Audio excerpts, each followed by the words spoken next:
The galaxy carried many laws, but none echoed with more weight than the first rule that every star nation memorized as soon as they joined. The great alliance that governed thousands of worlds. Rule sounded almost simple when spoken aloud yet. It carried generations of fear and awe.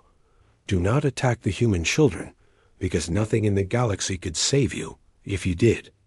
Every species knew the origin of that rule centuries ago. Humans entered the galactic stage late, but arrived with a reputation no civilization could forget. They were adaptable, fierce, resilient, and strangely protective of their young to a degree most alien minds found incomprehensible. They would cross nebulae, tear apart armadas, and flatten planets if necessary. To defend even a single child, most species considered it excessive, but no one questioned it too loudly, because humans lived on a death world where storms burned skin and animals, hunted with teeth that shattered steel. Anyone raised in such a place carried instincts unimaginable to the rest of the galaxy. The result was simple. The rule stood firm.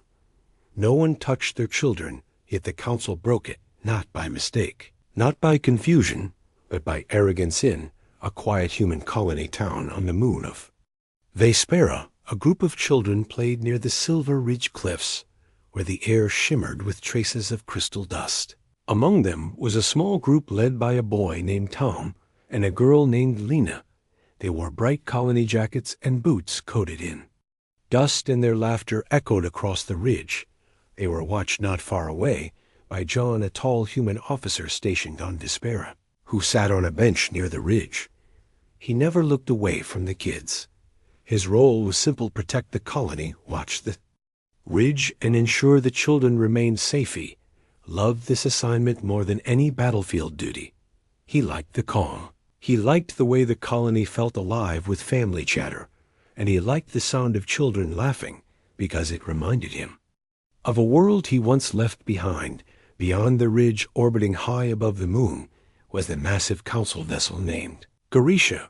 The ship glimmered with 1,000 metal plates and bore the sigil of the Galactic Council, a symbol meant to represent order and unity. Inside the vessel sat the council themselves, a ring of delegates from dozens of species. They argued every cycle about human influence and how their strength tipped the balance of power. This cycle, the debate, turned darker, a faction of hawkish delegates whispered that humanity was too strong and too unpredictable. They convinced themselves that fear kept the council weak. So they planned something unimaginable, something no one dared before. They authorized an extraction strike on the children of Vespera, not because they wanted to harm them, but because they believed kidnapping a few human children for political leverage would force humanity to negotiate and reduce their military control across several border sectors. It was a fantasy born from delusion. John felt the disturbance before he saw it.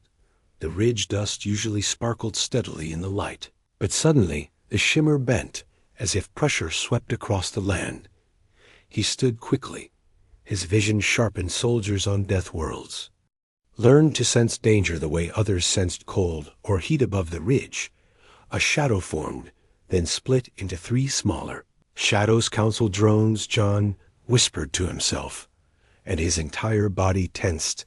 The drones descended silently, glowing with the blue hue of council tech. They hovered with predatory precision. The children froze. Lina grabbed Tom's arm. Tom stared upward with wide eyes. Another child, called Mira, stepped backward until she bumped into a rock. John sprinted forward. His voice boomed across the ridge, children to me. Now they obeyed without hesitation. John placed himself between them and the drones. His hand hovered near the emergency flare at his belt, but he hesitated because using it would signal a planetary alert and call in the human fleet stationing nearby. His hesitation lasted 1 breath, and the lead drone extended 2 metal arms. It aimed for Lena. John moved so fast that the dust barely lifted beneath his boots. He jumped, slammed into the drone, and drove it into the ground with enough force to dent its shell. Sparks burst across the ridge. The remaining drones reacted instantly. They shot restraint cables toward the children. John roared, "Not them." He grabbed the cables, twisted them with impossible strength, and redirected them into the drones themselves. The drones spasmed as their own restraints tangled around their propulsion. Thence more drones descended from the sky. John saw the numbers and knew he could not protect the kids without calling the fleet anymore. He fired the emergency flare into the air. A blazing red column shot toward the sky. Every human ship in orbit saw it far above the moon in their observation chamber. The council delegates panicked. "Why has he signaled their fleet?" one delegate cried. Another slapped the table. "You fools! If their warships arrive, we will be crushed." The leader of the hawkish faction hissed. "We only meant to show that humans could be controlled. We did not intend harm, but intent no longer mattered." A radar officer shouted, "Human fleet on approach." The chamber fell silent. There was no turning back. The first human ship to exit hyperspace was the dreadnought Valorborn. Its hull glowed red from the warp entry, and its shape cut through the darkness like a metal beast. Commander Era led the vessel. She leaned forward in her command chair as alarms blared around her. Her voice was cold. "Target the council vessel." Now the helmsman stammered. "Should we open fire?" Era answered. "They touched our children." Those words were all the justification needed. Human forces surged across the sky.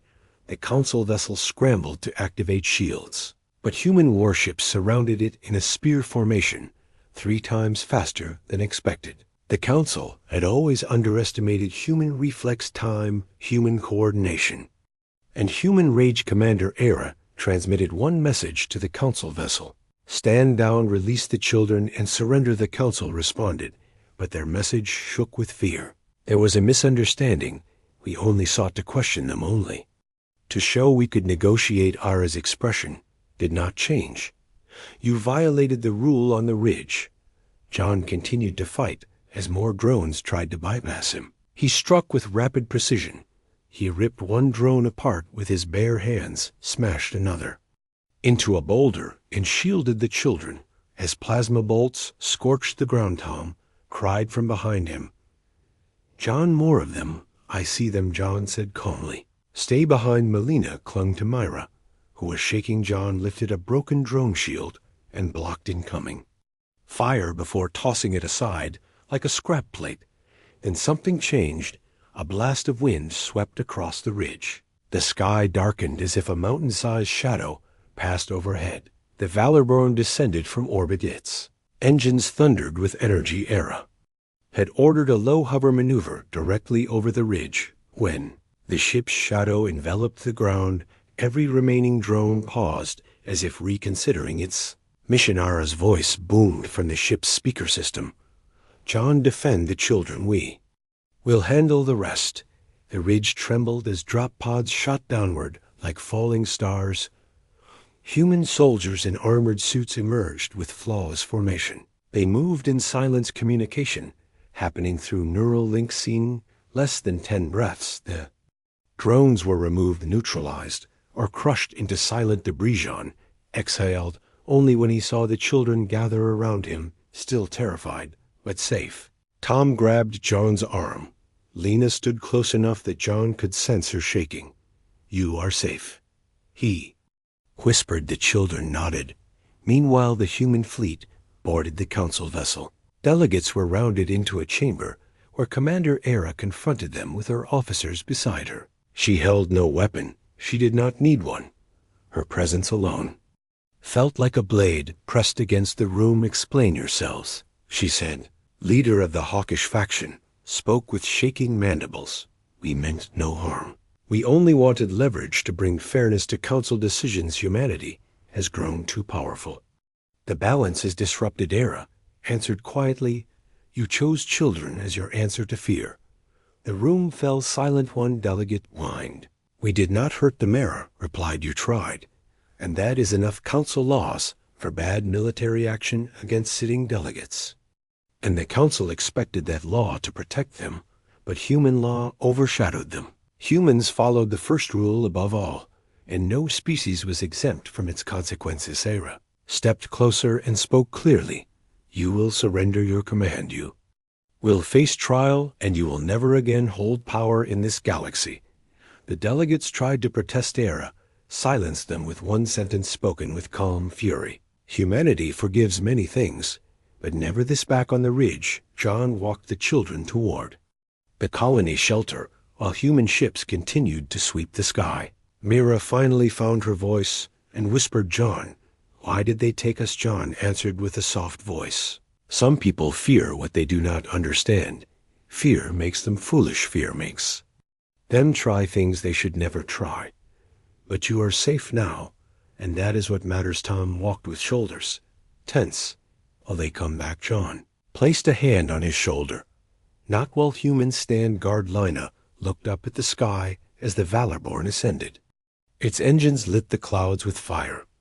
She whispered quietly, I knew they would come for us. I knew they would protect us all. John smiled. You better believe it. That is who we are. When Commander Era returned to the ridge, the children ran to her. She knelt to meet them at eye level, although she carried the weight of a fleet behind her. Are any of you hurt? She asked. The children shook their heads. Lina pointed at John. He saved us. John protected all of you. Sarah stood, took a steady breath, and placed her hand on John's shoulder. You did well, soldier. The entire fleet stands with you. John nodded. Thank you, Commander. Era's gaze swept the ridge, then the sky, then the children. She spoke the words that echoed